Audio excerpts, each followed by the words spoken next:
వచ్చేటటువంటి పౌర్ణమి ముందు శుక్రవారం వరలక్ష్మీ వ్రతం. ఆ రోజు తిథితో సంబంధం లేదు, వారంతో సంబంధం. ఏ తిథి ఉంది, ద్వాదశి ఉందా, త్రయోదశి ఉందా, చతుర్దశి ఉందా, లేకపోతే ఏకాదశి ఉందా, పంచముందా, సప్తముందాతో సంబంధం లేదు. చివరికి వచ్చేస్తుంటుంది శుక్లపక్షం. పౌర్ణమి ముందు శుక్రవారం ఏమొస్తుందో ఆ శుక్రవారం నాడు వరలక్ష్మీ వ్రతం చేస్తారు.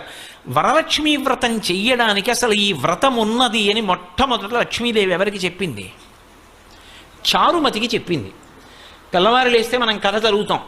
చారుమతి ఆ మాటకు అర్థం ఏమిటి? నిజానికి అద్భుతమైనటువంటి పేరు, ఆడపిల్లలకి పెట్టడానికి పరమయోగ్యమైనటువంటి పేరు చారుమతి. ఎంత చక్కటి పేరు!